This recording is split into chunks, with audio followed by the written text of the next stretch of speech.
ഡിവൈഎഫ്ഐയുടെ ഇന്നത്തെ 8ാമത്തെ ദിവസമാകുമ്പോഴേക്കും വയനാട്ടിൽ 500 പേരുണ്ട്. ചാലിയാറിന്റെ ഭാഗത്ത് തിരയാൻ 130 പേര് പോയിട്ടുണ്ട്. 8ാമത്തെ ദിവസമാണ്. 1ാമത്തെയോ 2ാമത്തെയോ ദിവസമല്ല, 8ാമത്തെ ദിവസവും പ്രതീക്ഷ കൈവിടാതെ പലയിടങ്ങളിലേക്ക് തിരയാനായിട്ട് പോകുന്ന ഡിവൈഎഫ്ഐയുടെ ആളുകളുണ്ട്. 1ാം തീയതി മുതൽ 1ാമത്തെ ദിവസം മുതൽ 7ാമത്തെ ദിവസം വരെയുള്ള കണക്ക് നമ്മൾ എടുത്തു നോക്കിക്കഴിഞ്ഞാൽ ചാലിയാർ ഭാഗത്ത് ദിവസവും 150 പേരെങ്കിലും പോകുന്നുണ്ട്. വയനാട്ടിൽ ഒരു 250 പേരെങ്കിലും കാണും. എല്ലായിടത്തും നമ്മൾ നോക്കിക്കഴിഞ്ഞാൽ അങ്ങ് പുഞ്ചിരിമട്ടം മുതൽ ഇങ്ങ് താഴെ ചൂരൽമല ടൗൺ വരെയുള്ള ഭാഗത്ത് അവിടെ ഡിവൈഎഫ്ഐയുടെ സന്നദ്ധ സേന പ്രവർത്തകരെ നമ്മൾ കാണുന്നുണ്ട്. അതോടൊപ്പം തന്നെ അവർ ചെയ്യുന്ന ഓരോ സംഘടനയുടെ സെക്രട്ടറിയും പ്രസിഡന്റ് ഹോൾട്ടാണ് കേട്ടോ. അതെ, അവരവിടെ നിൽക്കുകയാണ്. ഇപ്പോൾ വസീഫിനെയൊക്കെ ആദ്യത്തെ ദിവസം മുതൽ തന്നെ നമ്മൾ ആ ചൂരൽമല ഭാഗത്തും ആയാലും മുണ്ടക്കയിലേക്ക് സനോജുമുണ്ട്, രണ്ടുപേരുമുണ്ട്.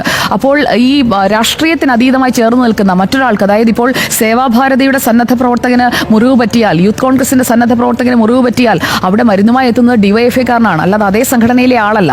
ഞാൻ ഒരു കാഴ്ച കൂടി പറയാം. കാഞ്ഞങ്ങാട് പട്ടണത്തിൽ ഒരു ചായക്കട തുറന്നു ഡിവൈഎഫ്ഐ. സാധാരണ ഈ ഡിവൈഎഫ്ഐയുടെ പ്രവർത്തനങ്ങളെയോ അങ്ങനെയൊന്നും ഞാൻ അങ്ങനെ ഒരുപാട് പുകഴ്ത്തി പറഞ്ഞിട്ടേ ഇല്ല. അത് രാഷ്ട്രീയമായിട്ടുള്ള കാര്യങ്ങളില്ല. പക്ഷേ അവർ കുറേ കാര്യങ്ങൾ ചെയ്യുന്നുണ്ട്. ഓരോരുത്തരുടെയും നമ്മൾ എടുത്തു തന്നെ പറഞ്ഞു പോകണം, നമ്മൾ രേഖപ്പെടുത്തേണ്ടതാണ്. കാരണം ഒരു ദുരന്തം ഉണ്ടായപ്പോൾ ചെയ്തത് എന്തൊക്കെയാണ്, അവർ ചെയ്തു കൊടുത്തത് എന്താണെന്ന് നമ്മൾ പറഞ്ഞു തന്നെ പോകണം. ആ ഒരു ഡ്യൂ ക്രെഡിറ്റ് അല്ലെങ്കിൽ അവർ അർഹിക്കുന്ന ഒരു ബഹുമാനം നമ്മൾ അവർക്ക് കൊടുത്തു തന്നെ പോകണം. കാഞ്ഞങ്ങാട് പട്ടണത്തിൽ കണ്ടത് ചായ കുടിക്കാം, പലഹാരം കഴിക്കാം, പൈസ വയനാടിന്.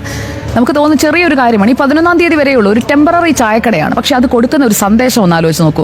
അത്രയും കൃത്യമായ ഒരു മെസ്സേജാണ്. നിങ്ങളൊരു ചായ കുടിക്കുമ്പോൾ നിങ്ങൾ ആ പൈസ കൊടുക്കുന്നത് വയനാടിനാണ് എന്ന് പറഞ്ഞുകൊണ്ടാണ് ഈ റീബിൽഡ് വയനാട് എന്ന് പറയുന്ന വലിയ ഒരു പൊലിപ്പുള്ള വാചകമല്ല. പകരം ഒരു ചായ കുടിക്കൂ, ആ പൈസ വയനാടിനുള്ളതാണ് എന്ന് പറയുന്നുണ്ട്. പത്തനംതിട്ടയിൽ ഇന്ന് നമ്മുടെ പ്രവീൺ പുരുഷോത്തമൻ പങ്കുവച്ചത് കിളിമീൻ വിൽക്കുന്ന ഡിവൈഎഫ്ഐക്കാരെയാണ്. ആ ചലഞ്ചും എന്തിനാണ്? വയനാടിന് വേണ്ടിയാണ്. പിന്നെ ലോഡ് കണക്കിന് സാധനങ്ങളാണ് വയനാട്ടിലേക്ക്. അത് ഉപയോഗിച്ച് പഴകിയ വസ്ത്രങ്ങളല്ല, കൃത്യമായി ആവശ്യമുള്ള സാധനങ്ങൾ ഈ സംഘടനകൾ എല്ലാവരും എത്തിക്കുന്നുണ്ട്. അങ്ങനെയുള്ള ലോഡഡ് ആയിട്ടുള്ള ട്രക്കുകൾ അല്ലെങ്കിൽ വാഹനങ്ങൾ അവിടേക്ക് കടന്നു വരുന്നത് നമുക്ക് കാണാം. എനിക്ക് കണ്ടു ബോധ്യപ്പെട്ടതാണ്. അതായത് ദുർഗന്ധം ഉള്ള ചെളിയിലേക്കാണ് അവർ ഇറങ്ങുന്നത്, അല്ലാതെ നിരപ്പായ ഒരു പ്രതലത്തിലേക്കല്ല. മറ്റിടങ്ങളിൽ പോയി ഒരു വാട്ടർ ബോട്ടിൽ എത്തിച്ച് മറ്റിടത്തേക്ക് ചുമന്നുകൊണ്ട് പോകുന്ന പ്രവൃത്തിയല്ല അവർ ചെയ്യുന്നത്.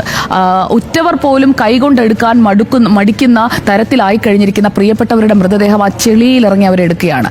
അപ്പോൾ അത്രയും ഒറ്റ മനസ്സോടെ പ്രവർത്തിക്കുന്ന മനുഷ്യരെ, അവരെ നമ്മൾ ഒരു എങ്ങനെയാണ് അതിനെ പാക്ക് ചെയ്യേണ്ടത് എന്നുള്ളത് സംസ്ഥാന സർക്കാരാണ് തീരുമാനിക്കേണ്ടത്. ഇപ്പോൾ ഈ 18,000 പേര് രജിസ്റ്റർ ചെയ്തിട്ടുണ്ടെങ്കിൽ കേരളത്തിന് എന്ത് ആവശ്യമുണ്ടെങ്കിലും ഓടിയെത്താൻ സന്നദ്ധരായിട്ടുള്ള ആളുകളാണ്.